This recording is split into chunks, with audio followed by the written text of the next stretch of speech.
Architectural Builder Supply is pleased to present you with this recording of the technical question that is listed in the title of this video. This call may be monitored and recorded for quality assurance. And I need to make sure I get the application right and which model of, because it's for a home down in Mexico. So like sending it back and saying, no, this isn't going to work. So I got to get it right the first time. And I wonder if you could help me make a choice here. Do it. Can you hear me? Yep. Hit me with it. Okay. Yep. Oh, yeah. Well, I think I'm looking at the 7801. Basically what I've got, the rough opening's 39 inches. It's going to be 2 doors. So roughly it's a 3.0 opening with double doors, but full length, floor to header. It's for a very shallow pantry. So I'm looking at the 7801, the horizontal spring pivot. The doors are a reasonably heavy wood, but certainly under what Bommer says is the max for the 01 hinges. And that's where I get stuck, because I just need to make sure that I'm not getting too light of a hinge. It's residential. It's a pantry. How heavy are your doors? They haven't been made yet because they make the doors on site, but they're made out of a wood called perota. And they'll be equivalent to an oaken door. But again, we're talking 18 inches wide, and they are, the doors there are actually 8 feet. So I don't know the weight because I don't have the doors right now, but they assured me that they're under the 35 pound, I think was what I saw somewhere for this particular hinge. Well, is my thought process right? Does that sound like the right application? I know you can't guarantee it because the door doesn't even exist yet. But does this sound like the right application? And I guess my biggest question, other than that, would be the fact that these are non-adjustable. I've never pushed on a door of any weight with these particular hinges.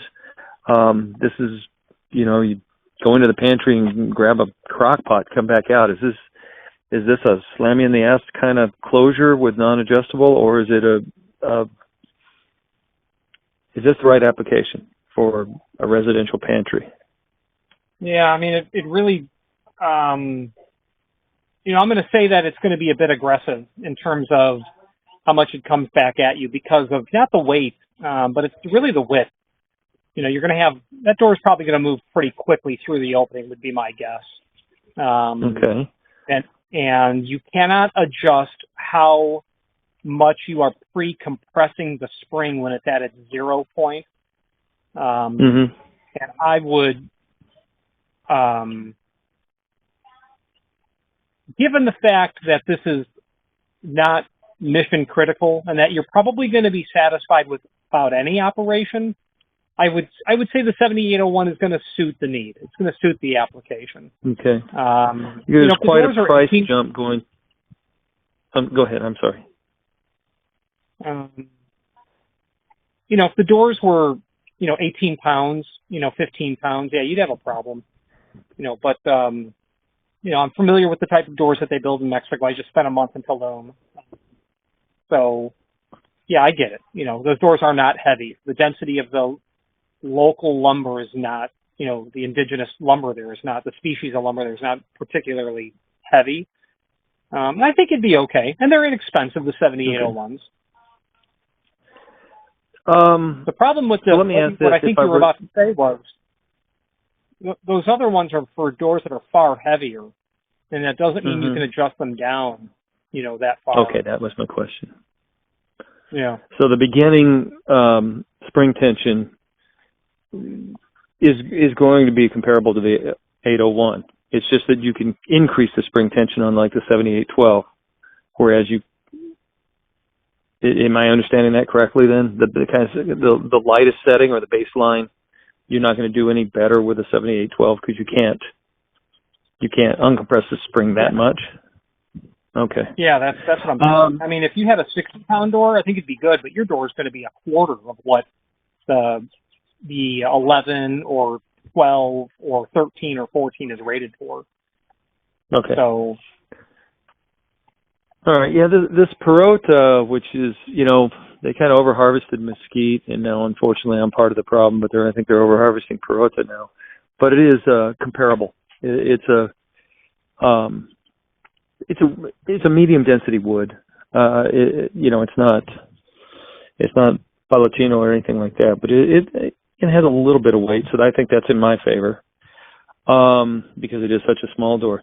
On the trim plate, I noticed the 801, it has kind of a bubble. That's signature of the 801 trim plate, correct? Has that relief to it? You see that you've got an 01 or an 02. Okay. And all the examples on your website, regardless of what is, trim, bright black Japan, it still shows brass. That is the trim is referencing that plate, so you do have black. You follow the 3-digit code at the finish code at the end, and disregard a factory original stock image. Okay. And where is there a place that I could look at the different codes? The different finishes. I mean, we're looking. All our hardware is flat black. Yeah. Well, the 601 is not going to be flat black. It's going to be what's called bright black Japan. So it'll have a little bit of sheen to it, but the amount of that hardware that you're going to see in the sense of it being at eye line. If you are enjoying this video, please click thumbs up or like, and also please consider subscribing to our channel. Let's move on to the rest of the video. That's part of the joy of living in Mexico. Where are you in Mexico? I'm in a little town called Los Pareles. It's between La Paz and Cabo San Lucas, San Jose del Cabo. Oh yeah. We're actually on the east coast. What they call. We're on the. Did I lose you again? No, I'm here. Oh, okay. So I'll make it quick because we always drop calls. We're the little fishing town that people from Cabo don't like to go to. Cabo's like a big party city, and we're a little beach town. The question I was asking was, is that the only black trim? Is that Japan's finish, or is there a different one? Or, like you said, it's not really going to be front and center, but. Yeah, that's the only finish they have. You might be able to get those finish plates powder coated, but at the end of the day, you're living there or spending appreciable time there for a lifestyle. I'm here. We're year round. Yeah, the journeyman carpentry skill set is different. When you leave, you know what I mean. So I think it's going to look great. I don't think you're really going to detect the difference when we could find many other instances of subpar carpentry. And, like I said, I was just in Tulum for a month, so I get it. Okay. Yeah. And I'm trying to adapt to my new environment when it comes to construction quality. It's frustrating. It's about mental health. Remember, just keep that in focus. It's about quality of life. I'm sitting in front of on the terrace here on my casita, looking at the Sierra Cortez and the Sierra Laguna Mountains. You know what? If there's some rough edges, I can deal with it. That's right. Okay, so it sounds like the 601 is probably appropriate. The finish. Yeah. Okay. Well, cool. I'll turn this back around and get a couple of these ordered, and that's you answered all my questions. I appreciate it. I'm glad you called, sir. Thank you very much. All right. Well, thank you. Bye-bye. If you've not hit subscribe yet, we would very much appreciate if you did, and hopefully you're enjoying this video. Now, let's get back to it. As I started reading 0 units available in 0 business days, so now I understand that Bommer's basically not manufacturing anymore. So to back up from our earlier conversation, knowing what I need, Is there an alternative, of this style hinge out there? So let's take a look and see what we're doing. Checking stock. Okay, it's a 7801-601. If you have them, that's great. But yeah. So what you're going to want is, let's see.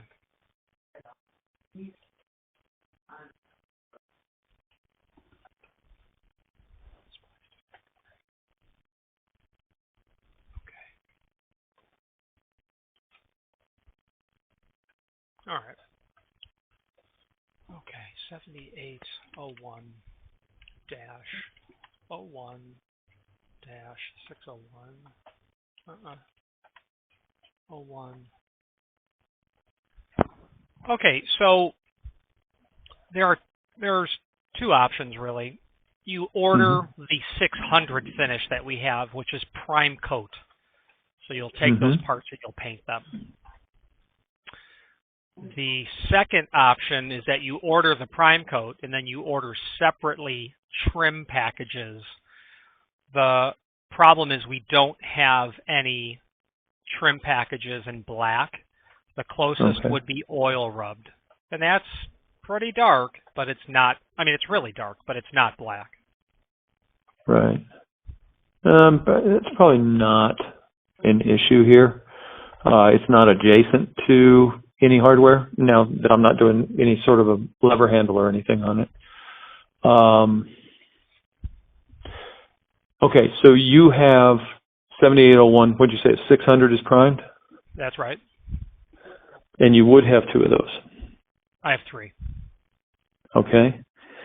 So back to the other question, not that I could ever envision, challenging a warranty issue from here, but it's nice to know you're dealing with a company still in business. Does anybody else make this style? Style, yes. Weight rating, no. They're made for larger or lighter? Far heavier. Here's the bottom line. Your grandchildren or great-grandchildren might be having to deal with a pivot that just broke. These things, you are not going to kill these things. There's no way. Okay. My great-grandparents. Okay, well, I'm fine with the time. Yeah.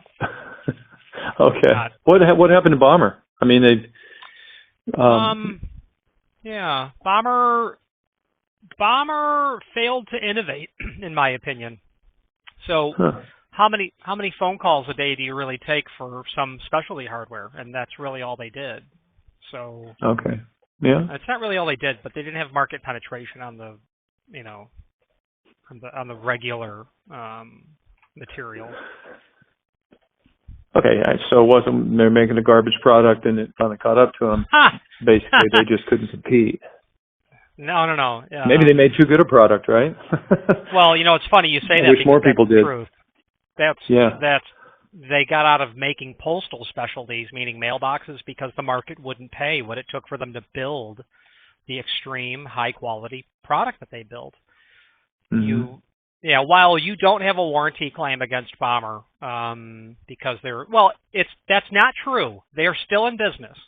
They're just not producing this stuff anymore. The company is still in business. That is not actually true. And like I said, not that I'd ever file, but a lot of times the longevity of a company gives an indication of the quality of what they build. But it sounds like quality was not the issue. Well, let's put it this way. I would be. Bommer's headstone says 1876 to 2022. I'm not kidding. They've been around. The granddaughter of one of the two brothers, her husband, Charlie Martin, runs the business. Yeah. Okay, I mean that's as good a testament as I'd want. Oh, yeah. Like I say, I don't look for the warranty. I look for a company that will back up its product. So it's in a roundabout way you've described that is not an issue. That the product is a high quality. So okay, I'll go ahead and I guess online is the best way to do this. I'll come back in. You do have 3 of them, so I'm going to order them right now. Yes, sir. All right. Well, Richard, you've been a wealth of information for me for a very simple $100 expenditure, but I do appreciate it. 10 dimes make a dollar. That's correct. All right. Thank you very much. And to you. Bye-bye. Bye. Architectural Builders Supply hopes you have enjoyed this program. Again, thank you for watching, and if you've enjoyed this video, please click thumbs up, please subscribe, and maybe even send the video to someone that you know. Thank you.